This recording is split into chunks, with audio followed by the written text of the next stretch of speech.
All right, super. We are live. So thank you everyone for joining us. And here is Elena. Hi, everybody. Welcome to our second week of class. I can say I'm still a little lower. Let me try to adjust that just the tiniest bit. Sometimes it opens up and it's a little better, but that just has me a little lower still. That looks better. Great. So today we're doing a couple recipes and talking about muscle mass and preventing malnutrition.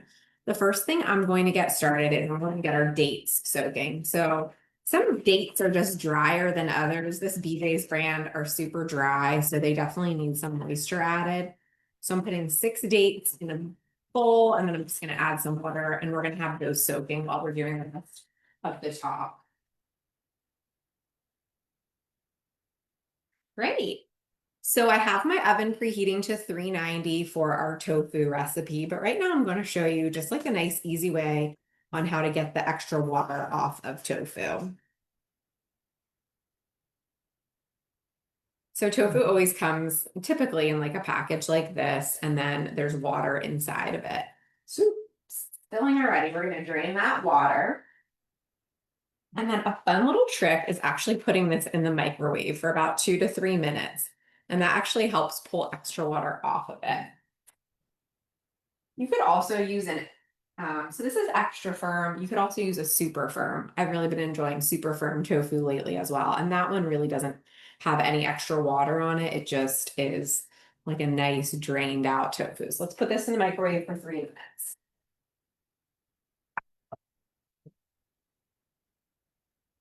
Great. All right. So while that's going, we're going to get started on some of our chopping for this tofu mixture. So I have my sweet potatoes. And since we're going to be cooking these like on the same tray as the tofu, we want to really like them in fairly small pieces. So about like 1/4 to 1/2 inch cubes. And that's a little hard to get through. It's always a little dicey cutting sweet potatoes. There we go. All right. And do this real quick.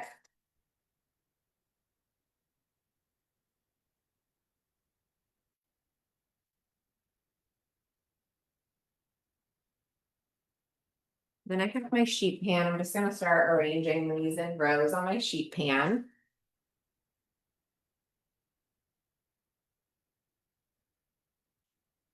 So this is a nice way to do tofu if it's something you're not familiar with. Very easy. But when we're talking about protein, talking about like plant-based protein sources too, and tofu happens to be one of the better plant-based protein sources we have available to us. And I'll talk a little bit more about, sometimes there's some fear around tofu, but I'll hopefully dispel some of that for you today. And again, feel free to ask questions as I go. Anybody has anything, feel free to chime in. All right. I have my sweet potatoes, and then I'm going to do my broccoli. And for those of you that haven't had roasted broccoli before, it's one of my favorite vegetables to roast. It just makes it's like such a nice texture, such a nice flavor when it's roasted. Roasted cauliflower is actually really nice too. And roasting vegetables is just a really nice way to kind of utilize them, especially this time of year if you have a garden or you're getting produce from somebody somewhere, maybe a CSA program or a friend, and you just kind of end up with a little extra. I just love to roast because I just find we're able to just even snack on it in the fridge, right? Just have it in there cold and grab it for a little snack, or you can add it as a side to a meal that you're making. It always kind of just adds a little bit of sweetness to the recipe, to the vegetables when you roast them.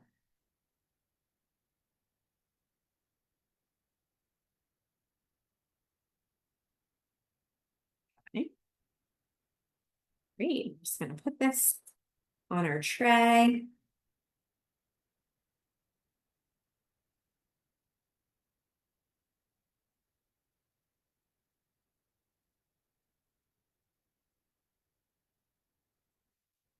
Great. Let me get my tofu out so I can kind of show you what that has done.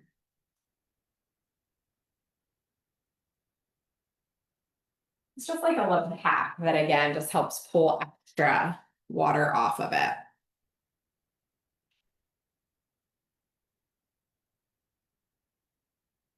Now you can also press it. So a lot of times I'll do that. I'll wrap it in like a lint-free towel of some sort, and I'll put it with like a heavy I'll put a plate on top, and then I'll put like a heavy cast iron dish like on top of that and just let that sit for about 15 minutes. So that's another option that you can use. They also actually sell tofu presses as well. But I find that this works pretty decent. So I'm just going to do this in the interest of time for us today. And I'm just going to cut this into uniform cubes as well. Then I'm just going to make a row of this on my sheet. I'm running out of space though. The broccoli does shrink up quite a bit because it does lose a lot of its water. All right. So we have this on the pan. Now I'm just going to quick put together a mixture of my spices. And then we'll just kind of sprinkle that on top, kind of mix it around. You could also mix this around in a large bowl. I will say it gets a little tricky with the tofu. If it's the extra firm, it does kind of like break up a little bit if you're too rough with it and stirring it too roughly. So in our recipe for spices, we are going to do a half teaspoon of garlic powder.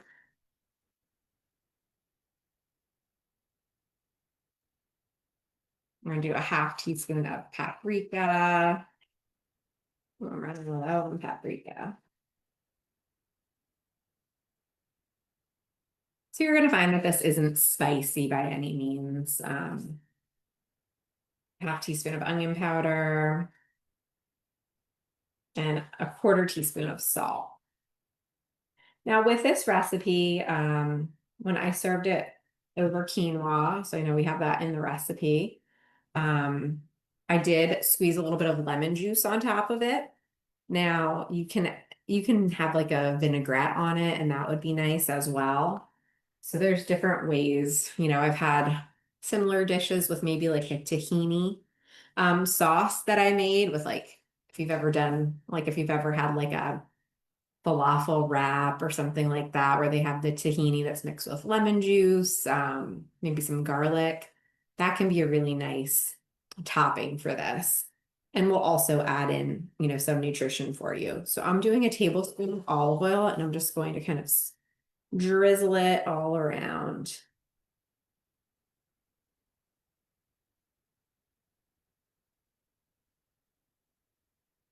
And then kind of midway through this cooking process, we'll give it a little stir.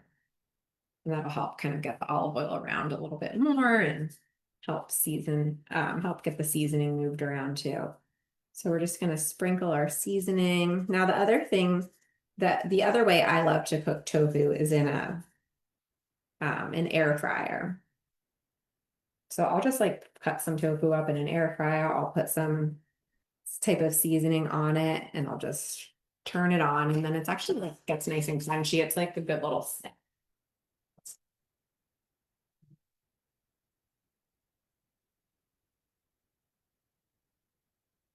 Great. So that's cooking. So I'm actually going to put that in for about 35 minutes. That'll take us pretty close to the end. We'll get out my container for our next recipe, but I think we're going to wait. I'll do my talk first, and then we'll pop in to my next recipe. I did want to highlight too, for a topping for that recipe, just to kind of again boost the protein, because that's going to be our focus today. Two things I love for that are hemp hearts and pumpkin seeds. So hemp hearts are pretty cool. So 3 tablespoons has 10 grams of protein. Not a whole lot of fiber, so they're actually pretty good for people, if they're having like some, treatment related diarrhea or anything like that. Hemp hearts are actually pretty well tolerated. It's just like the inside of a hemp seed. but they're also high in those plant-based omega-3 fatty acids. They're a little harder to find in the stores. I typically order them online. An online store that I love, I will plug, I don't get any credit for the store or anything like that, but it's called vitacost.com. And if you sign up for their emails or texts, they're constantly sending codes like 20% off, 30% off. They're affiliated with the Kroger grocery stores. So they're very like, operate more like a grocery store than kind of like a fancy website. Like I'm always drawn in to look at the Thrive website. I don't know if anybody's ever checked that out, but there's a whole lot of like subscriptions and different things you have to sign up for that. VitaCost is just like straightforward, free shipping over a certain amount of money, but they always have like stuff like this in stock. And then the other thing would be the pumpkin seeds, like we said. So the pepitas, that inside of the pumpkin seed. Now, a quarter cup has 8 grams of fat of protein. Most people aren't going to put a quarter cup of these on a recipe like that. You might do 2 tablespoons. The other thing that's really great about these is that they're very high in magnesium. And a lot of people just don't get a lot of magnesium in their diets. So these are a really cool way to kind of boost that up. Great. So now I'm going to share my screen. Yes.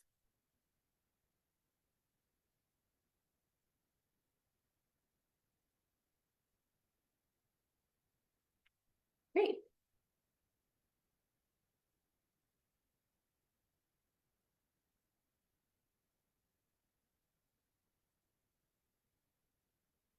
So why does our muscle mass matter, right? So obviously mobility and balance, both things that, we want to maintain, to the best of our abilities, right?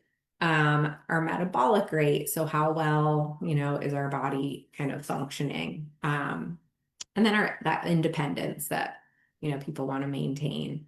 We know that when people lose muscle, it contributes to obviously frailty, falls, and then poor recovery from illness.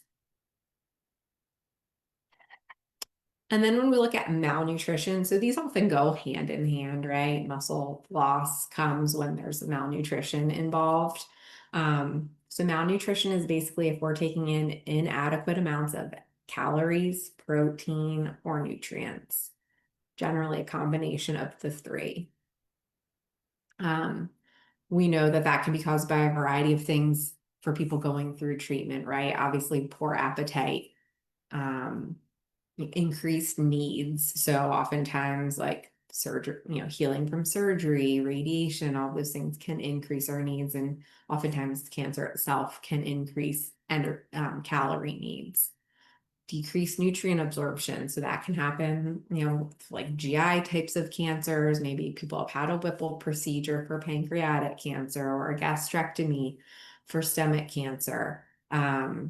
All things that, can decrease that nutrient absorption. And then what we see from all that is that muscle wasting, impaired immunity, and just healing taking a lot longer than it normally would. So let's kind of look at what do we need to maintain our muscles, right? So protein, protein repairs and builds muscle. That's how it, the job it has in our bodies. It's that building, block for our muscles.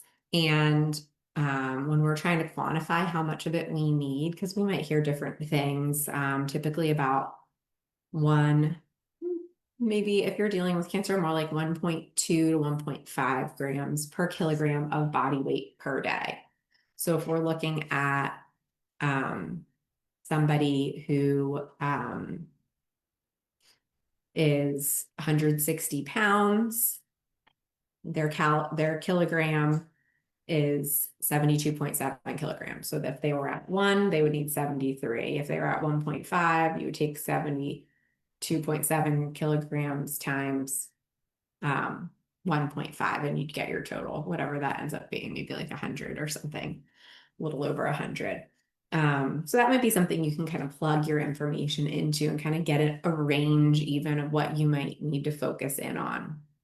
Obviously, people that weigh more are going to need more protein than like a smaller person would. Um, and then not only do we need that protein, but we also need enough calories, right? So we need that fuel to maintain our muscle mass. And when we don't have enough calories, our body takes that energy from the muscle mass. So, you know, it's kind of, we're not giving it enough to fuel and build muscle, and we're also not getting enough, so much so that we're taking away from the muscle. And then we also need certain micronutrients to help maintain our muscle mass. So vitamin D and calcium, important for our bone health. We know that, healthy bones do kind of help with our muscle mass. And, if we're building muscle mass, it actually helps our bone health as well. Iron and B12, important. And then magnesium and zinc. So those are like, those work with our muscle function. And we talked about magnesium a little bit. They're kind of two nutrients that people typically aren't getting enough of. So that's something that you can kind of like, maybe pay a little bit of attention to. Let's look at the protein content of animal foods first, and then we're going to talk about the plant foods. So for our animal foods, so protein is going to be found in higher amounts in animal foods. That just is what it is per volume, per ounce, per weight, per gram. So we have our, and everything's pretty much the same for a 3-ounce portion. So 3 ounces is about a deck of cards. It's not huge. If we would go to a restaurant now, our chicken breast that they serve us is probably closer to like 12 or 13 ounces. It didn't used to be, but that's kind of like what it is now, right? And then if you can kind of picture like going out to eat and ordering a steak, like, very rarely you're going to be able to find a 3-ounce portion of steak. So we have those, the animal flesh, and then we have the eggs. So, 2 eggs have about 13 grams. Greek yogurt, just because Greek yogurt's just more concentrated than like the European yogurt is, so it tends to have more protein. And then cottage cheese, and then obviously like cow's milk. So all of those animal foods that have the protein in them. Then plant foods. So plants have some protein as well. So we talked about tofu a little bit, but tempeh, if anybody's used that before, tempeh is a fermented soy product. And, it's what I like about tempeh is to crumble it. It's a little bit, holds its texture a little bit better than tofu does. Tofu kind of like is soft and, it breaks up and almost like breaks into like even smaller pieces if you're cooking it. Tempeh will, you break it once and it'll hold that shape and texture. So I find that it works well for like chili, tacos, just like different things like that you might use like a ground meat for. Tempeh can usually be found so it depends, like sometimes like tempeh and tofu are in the produce aisle at the grocery store. Sometimes they're in, like if there's a cold natural foods aisle, sometimes that's where they're at. And then we have our lentils and our beans. So a cup of, lentils or beans typically has like, 15 to 18 grams, depending on what it is. So those are, if we're eating mostly plant-based, we definitely want to focus in on getting some of those beans in. And then quinoa. So quinoa is more like a pseudo grain. And that is, we treat it like a grain, but it's actually a seed. So quinoa does tend to have a little more protein than like a barley or, something like that would. So a cup of that has 8 grams. And then we have like our nuts and seeds. So, they're roughly about generally in that range of the almonds. And then like we talked about, our pumpkin seeds are a good source as well. And then some people, have higher needs or harder time eating and they need a supplement, and that's pretty normal. That happens. And, it's something that can be worked into a perfectly good diet. So there's some plant-based options and some like typically like whey-based options, which is from dairy. Now when you find like our whey-based options, they're gonna have higher protein per the volume than just like a basic plant-based one typically would. Although there's some pea proteins that are very let's say like processed in a way that they make them higher in protein. This one that I'm going to use today, it's Orgain Simple. I like it just because it doesn't have the artificial sweeteners in it. So the taste isn't like too strong, but you know, by volume it's a little tough because one scoop will have about 10 grams of protein in it versus if you have this much whey, this would be 20 grams. But I like it. It's a nice blend of some different plant-based proteins. And we're going to use this in our second recipe today. And then obviously like soy protein powder, we talked about pea protein, there's hemp protein powder. So Bob's Red Mill has a couple just kind of like basic protein powders. They have a plain whey. So that can be nice because then you're not, you know, it doesn't have that strong flavor that like the vanilla would or, you know, things like that. I really like the brand Undry, if anybody's seen that before. They have a few, they have like a chicken soup flavor, like a chicken broth flavor. So I find that found that, you know, when I was working a little bit more one-on-one with people, that was like a nice thing if their appetite was low, just to like have a little bit of that, you know, broth that they're mixing in with like their soups and things to give that protein boost. There's also hemp protein powder can be a little earthy tasting. So if you're not kind of into that, I'd probably choose something different. But I did see that Bob's Red Mill put out an almond protein powder recently as well. Again, there's going to be, you know, more, you're going to have to take in more volume than you would the whey, but you know, I think it's a nice option. And then we obviously have like some ready to drink shakes, right? There's a lot out there and they typically have about 20 to 30 grams of protein per container. Um, so that's, you know, there's just some different options that are available to people, which I think, you know, they can fit in if, you know, if you're needing a little bit more for sure. Now, hand in hand with that protein intake, you know, we want to still have some activity that's actually working our muscles a little bit. Definitely some good research on getting some activity during cancer treatment can help with fatigue related to treatment, even though it sometimes feels like kind of like the last thing that you want to do. But 150 minutes of that moderate intensity activity or 75 minutes of vigorous activity each week. And then we're looking at like moderate to high intensity resistance or weight training at least 2 days a week. Now, if we do have some strength training, we want to make sure we're having some type of recovery combination of carbs and protein within the hour, typically after we do that.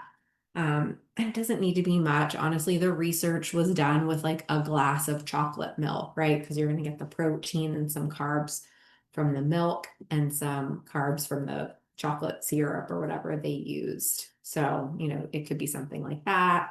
It could be, you know, like like a half of a sandwich. It could be a lot of different things, but just having it could be your meal, you know, but just having something afterwards will help to kind of rebuild that muscle that breaks down during that activity.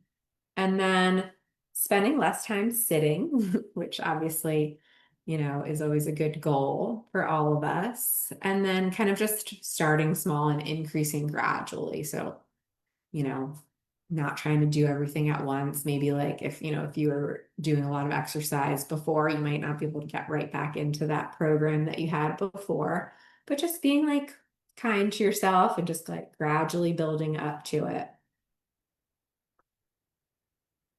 And what is moderate intensity? So it's a brisk walk. So 2.5 miles per hour or more. So kind of think if you have like a treadmill, like what, you know, if that's a setting you can put it to. So moderate intensity is typically when you can talk, but you can't sing. So, some people have like a heart rate tracker and things like that. Not those things will typically tell you, but if you don't have anything like that on, you can do that talk test. Water aerobics, dancing, gardening, tennis, and then biking less than 10 miles per hour. So again, that's something you can kind of see if you're, maybe doing an indoor bike or, maybe an outdoor bike that you have some sort of tracker on. There's obviously vigorous intensity, and that's not something, you need to do if you're not there at this point. Really, people benefit from that moderate intensity. So some goals to prevent malnutrition and wasting. So spreading that protein out evenly across your meals and snacks can be helpful. And we want to aim for about 25 to 30 grams per meal. Maybe it can even be a little closer to 20 if your needs are a little bit less. And then again, post-exercise nutrition, we want to focus on having something within an hour. We want to check our weight regularly. And then I always find that tracking works well. So if we want to maybe think about tracking for a few days to check in, you might look at that Nutritionix app. That's free. I think I maybe talked about it last week. But it's a free app. You can scan labels, you can input recipes, your stuff will save in there. So I find it to be very user friendly. And then I wanted to answer the question, is soy safe? Because there's still like a lot of soy confusion out there, especially with, women who are dealing with hormone positive cancers. But what we see in the evidence, there's no evidence to support that people living with cancer or survivors should avoid soy foods. What we kind of guide people towards is choosing whole soy foods, 1 to 2 servings a day.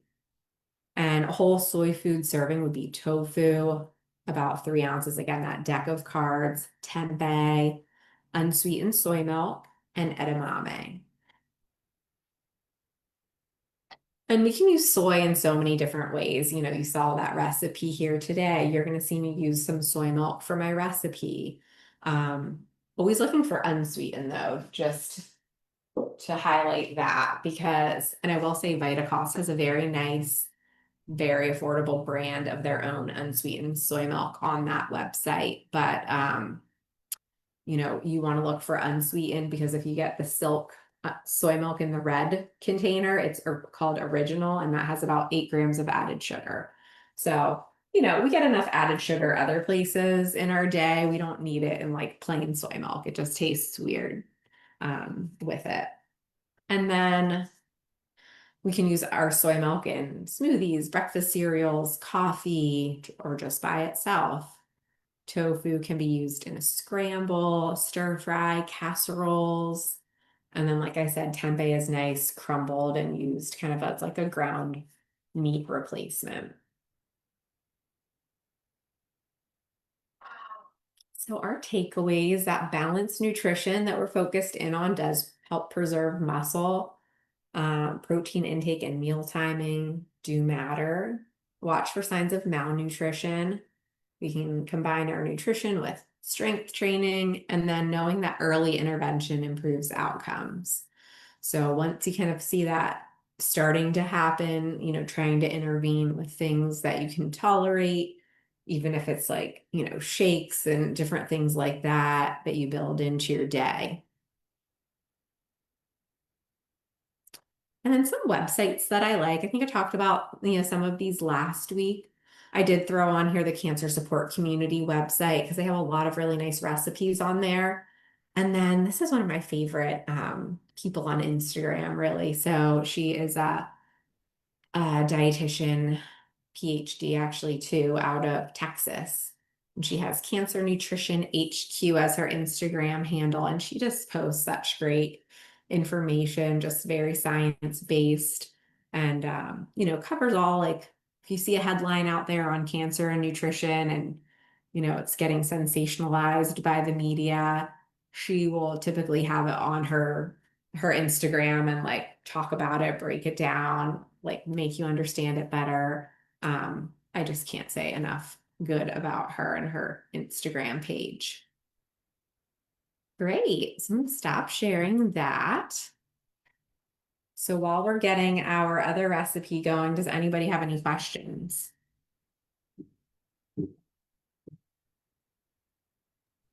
And also, if you're watching on Facebook Live, feel free to type any questions into the chat and I can read those out to Elena. Great. Yeah, I think that it's not even a question, it's a comment. I had no idea you could dry the tofu that way. I've been like soaking it in like cheesecloth, not soaking it, but trying to absorb the moisture that way. Yeah, I mean, it's not foolproof. There's still going to be some moisture, but yeah, I thought it was Same here. a fun little trick, right? I learned it somewhere online. That's Well, awesome. yeah, I think it does. Anything to make things just a little bit smoother, right? You know, just take a little less time is always helpful. I'm just lining my, we're gonna use this for our protein bars. I'm just lining it with a little bit of parchment right now. And then we'll get started with the bars.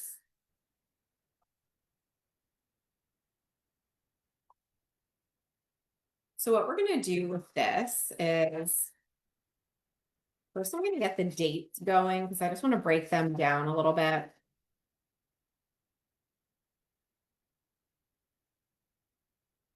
So we're going to break the dates down a little bit, and then I'm going to do some of it in this, and then the rest will just hand mix.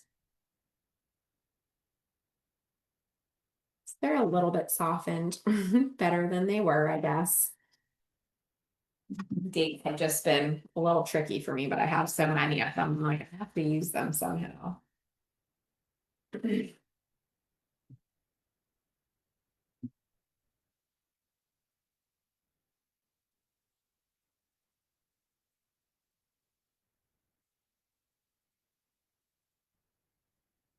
All right, now we're going to add, I'm actually going to grab my extension cord to make this a little easier.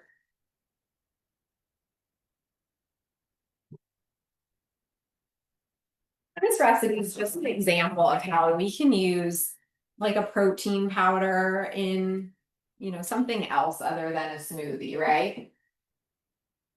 And this is, you know, we can put it like I know last week we talked about maybe putting it in the muffin mix, and you know that would work as well.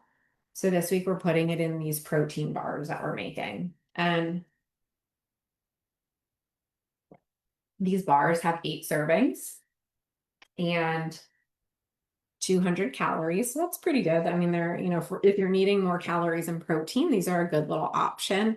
11 grams of protein. So they're pretty, and 4 grams of fiber. So they're actually pretty comparable to like a bar that you might buy at the grocery store for, I mean, whatever this is costing, probably like,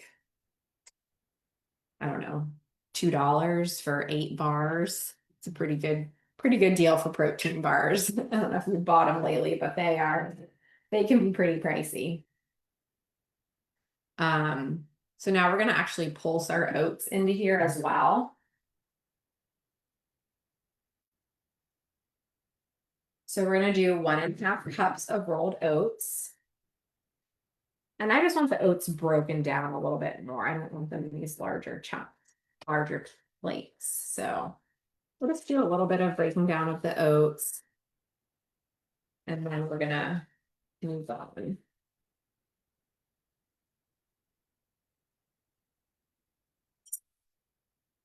Oops, like 1.5 cups. And I was glad I had been meaning to try to figure out a protein bar recipe, so I was happy to do it for this class.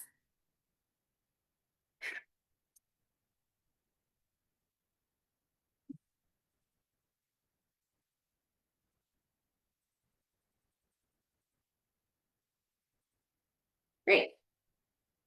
I'm gonna add this to a bowl.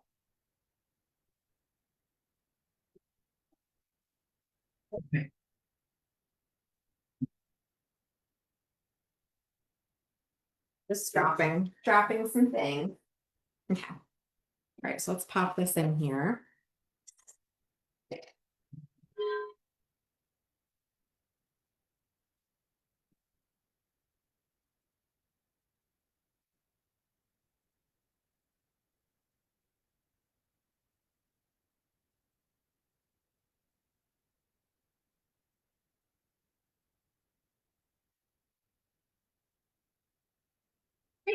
And then we're gonna do our peanut butter.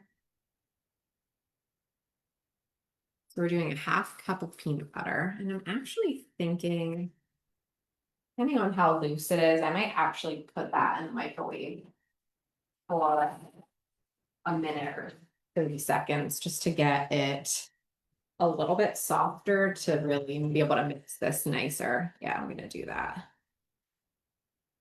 So just like a natural peanut butter that I'm using. Just peanuts as the ingredient. Now I am kind of curious to try this recipe with just like an unflavored protein powder. Because you can, I mean, you can kind of always taste protein powder, but you can kind of just taste that vanilla flavor in here, which isn't bad. But I am curious to see what it would taste like with an unflavored.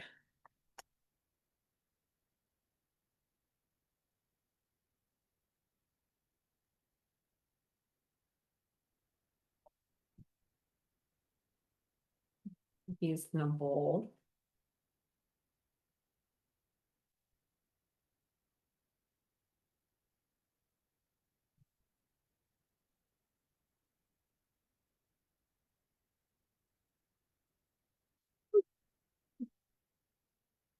And peanut butter. Now, if you have like a peanut butter allergy, or if you just don't like peanut butter, obviously any nut butter would suffice. Even if you just have all the allergies of tree nuts and peanut butter, you could use like sun butter. That would be fine, or like a tahini if you're not allergic to sesame. But you definitely need something of this consistency in this recipe to hold it together. I'm gonna try 30 seconds in there. And we'll see how that goes. Leave my peanut butter off of this computer real quick. Not exactly what you want hanging out on your mouse pad. Great. And then I'm going to put in my cocoa powder. So I'm doing 2 tablespoons of cocoa powder. And I also was thinking about using like a mini chocolate chip in this recipe. And then I kind of felt like I didn't need it, but I think it would be still good with it. So if you really want more chocolate, that would work for you. That seems a little nicer of a consistency.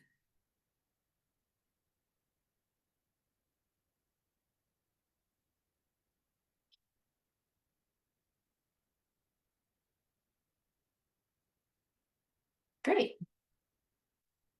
All right, and then our last thing to add is our soy milk and our protein powder. And I just kept having to add soy milk to this to get it to the right texture. So I came up with a half cup, which is actually not a bad thing because it does add some protein. Obviously, like can add a little bit of calcium to this recipe. So it doesn't hurt to have that. So we're doing half a cup of protein powder.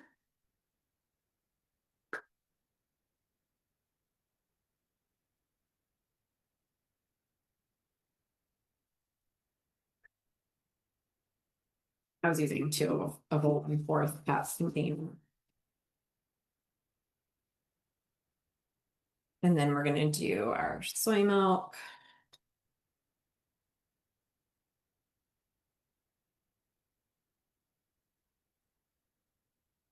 You could obviously use regular cow's milk for this as well. Or, whatever plant milk you're using. I'm going to use a real spoon.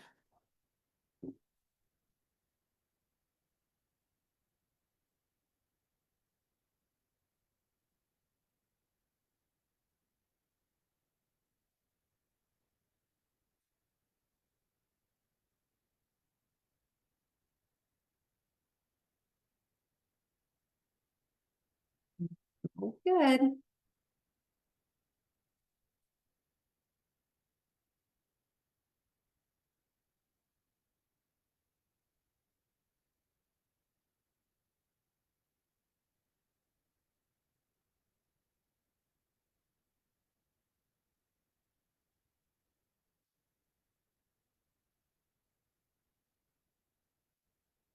So in this recipe, really the only added sugar we have is whatever was in the protein powder, which was pretty low.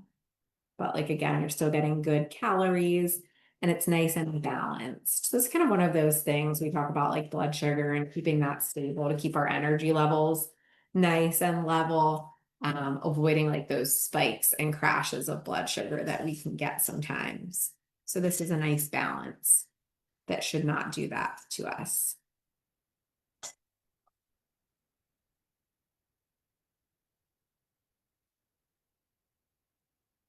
And as far as the fiber sources, we're having like a pretty, more of a soluble fiber, which we talked about kind of can absorb some of that excess water in the stool. So, if somebody's dealing with some loose stool, like this would still probably be fine for them.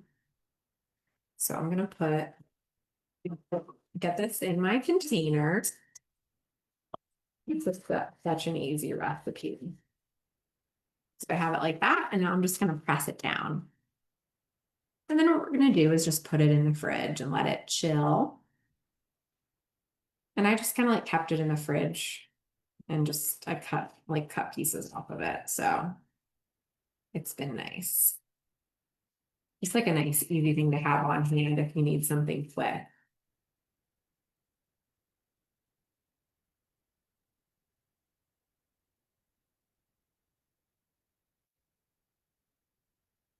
I never stirred this recipe. I might just give this a quick little stir real quick.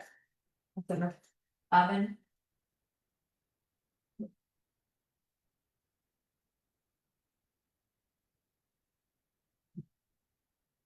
looking good.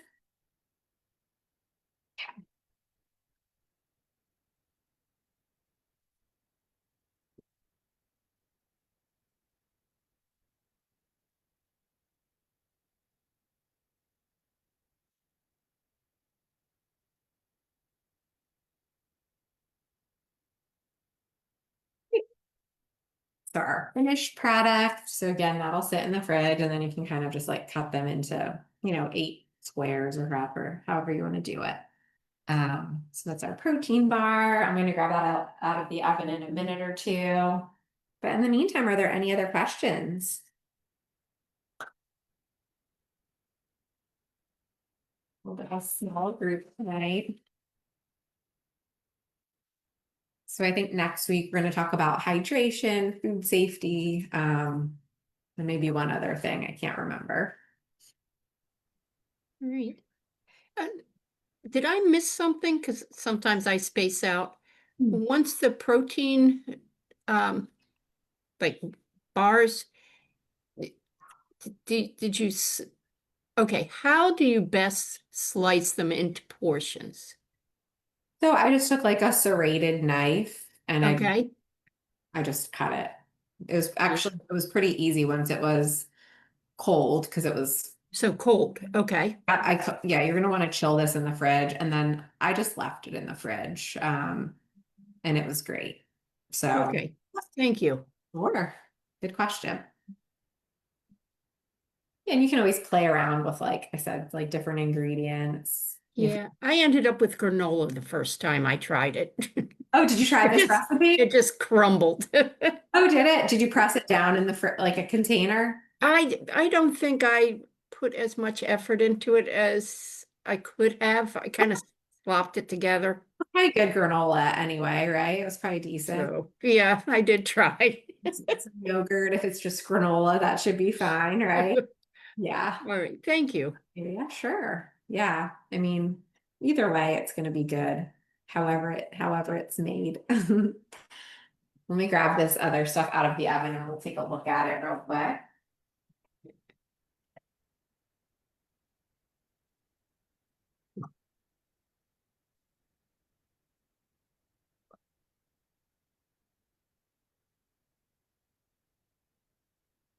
Great.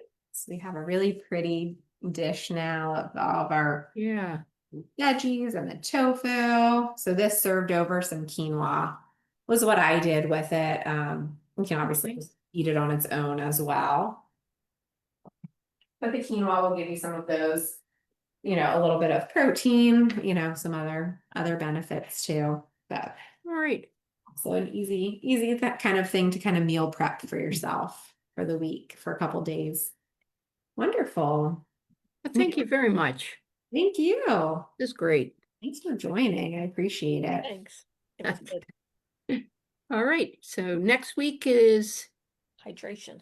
Yeah, hydration, food safety, and I think a third. I was trying to kind of like put everything else together there for the last week. all right. Staying hydrated, nourished, and safe during treatment. There you go. There it is. You're Okay. perfect. Now I'll start working on all of that. I'm ready for you guys for next week. All right. Thank you Thank you. again. Take care. Have a good day. Bye, Thanks so everyone. much, Elena. Thank you.